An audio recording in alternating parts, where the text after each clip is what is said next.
Friends, welcome back. तो friends, अभी का वीडियो है क्वाड के लिए गए मोदी की पावर देख पाक मीडिया हो गया पसीना।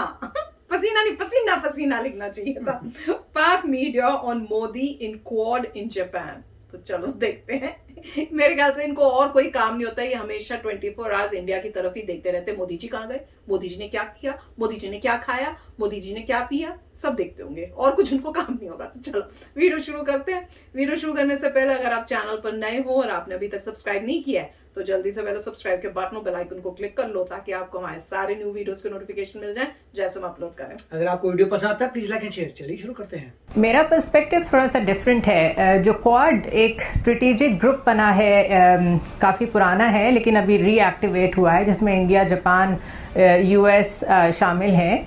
वो लोग बड़ी तेज़ी से रीजनल सिक्योरिटी को कंट्रोल करने के लिए मैरीटाइम अफेयर्स पे काम कर रहे हैं, रीजनल कोऑपरेशन पे काम कर रहे हैं। चाइना की असर्टिवनेस या असर्टिवनेस जिसे कहते हैं उसको काउंटर करने के लिए इंडो पैसिफिक रीजन में बहुत तेज़ी से काम कर रहे हैं। अमेरिका भी इंडिया को हथियार दे रहा है, रशिया से भी हथियार ऑलरेडी इंडिया ले रहा है और इंडिया हर तरफ से तेल भी ले रहा है जहाँ से उसे लेना पड़ रहा है। हमने अपने मुल्क की क्या हालत कर दी है कि हम तेल ईरान से लेना तो दूर की बात है, अभी हमें तेल का ये नहीं पता कि हमने किस रेट पे लेना है, किस तरह लेना है, क्या हमें वो ट्रांश मिलेगी आईएमएफ से कि नहीं मिलेगी। तो सिर्फ एक बड़ा पर्सपेक्टिव देखेंगे इसी रीजन में रहते हुए श्रीलंका के साथ क्या हो रहा है। इंडिया को हम जितना मर्जी यहाँ बैठ के उसके अंदरूनी मामलात पे बैशिंग करते रहें, लेकिन वो किस तरह एक प्लान तरीके से अपनी स्ट्रेटेजिक पोजिशन एसर्ट कर रहा है और कोई क्राइसिस नहीं आने दे रहा अपने ऊपर। हालांकि कोविड ने उनको बहुत वर्स्ट हिट किया था लेकिन उन्होंने उसको अपने पर एसर्ट नहीं होने दिया।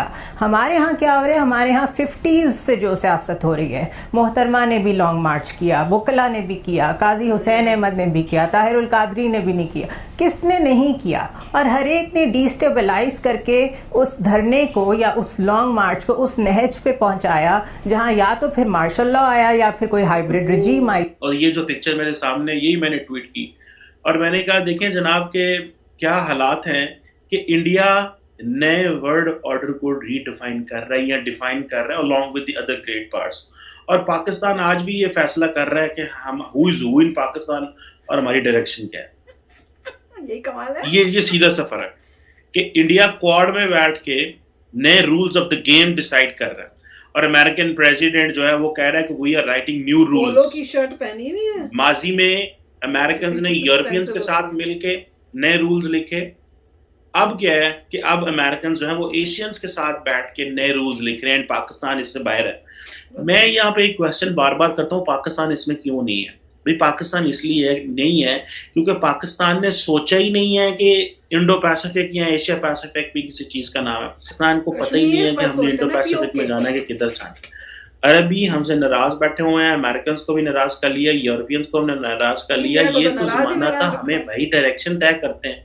जब 2011 में दुनिया को पता चलना शुरू हो गया था तो एटलीस्ट खुदारा मुस्लिम वर्ल्ड के साथ ही ताल्लुकात वहां पे रख लेते, वहां पे इंडोनेशिया और मलेशिया के साथ ही इंगेज कर लेते, वहां पे किसी और जो है वो ऑस्ट्रेलिया न्यूजीलैंड के साथ अपनी एक्सेस बढ़ा लेते, ना एंटी इंडिया जाते, ना कहते जी कि हम इंडिया मुखालिफ, क्या है इंडिया जो करता है उसको करने देते, लेकिन अपना बायलैटरल ताल्लुकात तो मैनेज कर लेते वहां पे। लेकिन हमारा ये होता है कि यहाँ तो हमने एंटी इंडिया जाना होता है और यहाँ फिर हमने वहां जाना होता है जहाँ हमें पैसे मिल रहे होते हैं। तो ये दोनों चीजें जो है वो नहीं हो रही थी। फ्री ट्रेड एग्रीमेंट है एशिया पैसिफिक में और इसमें बहुत सारे ममालिक हैं वो जो शामिल हैं और ये तकरीबन 15 ममालिक है और तकरीबन कहा जाता है कि दुनिया का 30% GDP एंड 2.2 बिलियन पॉपुलेशन जो है वो रीजनल कॉम्प्रिहेंसिव इकोनॉमिक पार्टनरशिप में है। और इसमें जारी बात है कि एक बड़ी इमर्जिंग जितनी भी इकोनॉमीज है starting from China down till New Zealand, ये सारे they are part of it. तो फ्रेंड्स देख लो, अब बज रहे हैं बाजे, बैंड बाजे बज रहे हैं वहां पे। मैं तो यही सोच रही थी, मैंने कहा कि अब इनको रियलाइज होएगा जब पूरी कंट्री डूब जाएगी कि इंडिया से पंगा नहीं लेना चाहिए था। वो कह रहे थे ना कि भैया ये सोचते वैसे, मैंने कहा तुम लोगों ने पीओके से बाहर तो सोचा नहीं। जो कंट्री किसी और कंट्री के अंदर उसको बर्बाद करने पे ही लगी रहे, यही कर रहे थे इतने सालों से, बचपन से यही दिख रहा था कि किसी तरह इंडिया को बर्बाद करें, इंडिया में इंस्टेबिलिटी लाएं, इंडिया में टेररिस्ट लाएं, टेररिज्म करें, इनोसेंट लोगों की इतनी डेथ की है इन्होंने, हमारे सोल्जर्स की इतनी डेथ की है, तो भैया गलत काम का गलत नतीजा तो तुमको भुगतना ही पड़ेगा, वो तो दिख ही रहा है। और कंट्री कहाँ जा रही है वो सबको दिख रहा है। वो जो लेडी थी वो काफी अच्छा बोली थी, मैं आई वाज क्वाइट इम्प्रेस्ड की जिस तरह से उन्होंने बोला कि भैया वहां पे ये सब हो रहा है, इंडिया इतनी प्रोग्रेस कर रहा है और हमारा क्या हालत हो रही है, और मेरे को लग रहा है और भी बदतर होगी। और ये जो बोल रहे थे ये तो ये भी कह रहे थे कि भैया आपको कम से कम मुस्लिम कंट्रीज के साथ तो अच्छे रिलेशनशिप्स रख लो।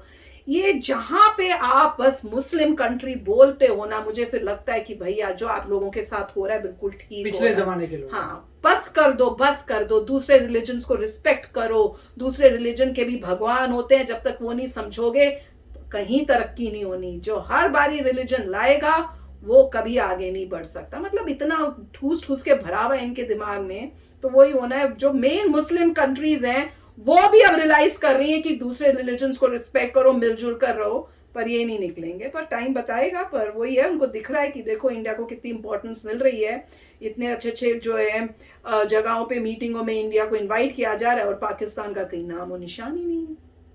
राइट, तो जैसे देखिए ये चीमा जी कह रहे थे कि पाकिस्तान जो है सोच नहीं रहा इंडो पैसिफिक का, इंडिया सोच रहा है। अब प्रॉब्लम ये है कि पाकिस्तान जो इसलिए नहीं सोच रहा क्योंकि अभी उस लेवल पे नहीं आया। पहले आपको आपके देश में ट्रू डेमोक्रेसी नहीं है, डेमोक्रेसी लेके आई है।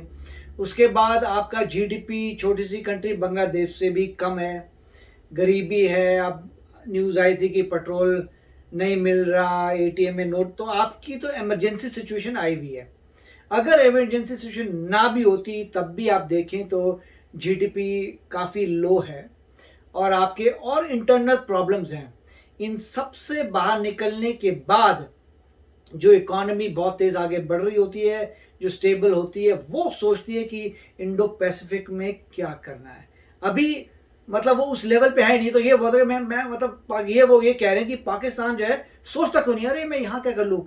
अरे भाई पहले अपने आप को तो बचा ले भाई, उसके बाद ही देखना ना। को सोचने वाला बंदा सोचेगी, अपने बोलेगा अच्छा ऐसा है, मैं प्लान करूंगा, मैं मार्स पे जाऊंगा, मैं यहाँ जाऊंगा, इसके बारे में हम क्यों नहीं सोचते। मुंगेरी लाल के हसीन सपने हम लोग जो है दूर दूर के यहाँ करने के लिए क्यों नहीं सोचते। हम तो यहाँ बैठे हुए हैं, तुम इसलिए बैठे हुए हो, पहले रोटी कपड़ा मकान अरेंजमेंट करो, उसके बाद आगे जाना। क्योंकि इंडिया जो है आगे इसलिए जा रही है क्योंकि रोटी कपड़ा मकान की प्रॉब्लम नहीं है। इंडिया की 3rd लार्जेस्ट जीडीपी है। अगर आप देखें नॉमिनल नहीं देखते हैं तो, अगर नॉमिनल देखते हैं तो 5th लार्जेस्ट है, 6th लार्जेस्ट है, 5th लार्जेस्ट है, यूके को भी उड़ाने वाले हैं, राइट।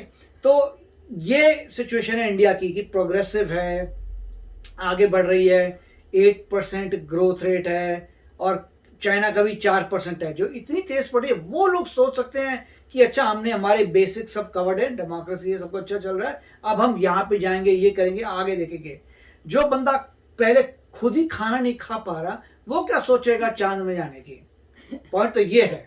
मैं इसमें नेगेटिव नहीं बोल रहा, मैं वैसे बोल रहा हूँ कॉमन मैन का। देखिए अगर कोई साधारण इंसान है जिसके पास खुद खाने को नहीं है, क्या वो सोचेगा ऐसा है कि मैं घूमने के लिए ना नैनीताल जाऊंगा। अरे भाई तो खाने का है अरेंजमेंट नहीं है, खा तो ले, फिर सोचना तू नैनीताल कब जाएगा।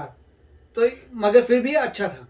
यस फ्रेंड्स, आप भी शेयर करना अपने कमेंट्स। तो चलो चलते हैं, मिलेंगे नेक्स्ट वीडियो में बहुत ही जल्द। Till then take care and bye bye. तो अगर आप मेरे इस चैनल पे नए हो तो जल्दी से सब्सक्राइब के बटन को हिट करो और बेल आइकन को क्लिक करो, ताकि आपको मेरा जब नया वीडियो मैं लगाऊं आपको उसके बारे में जल्दी से पता चल जाए।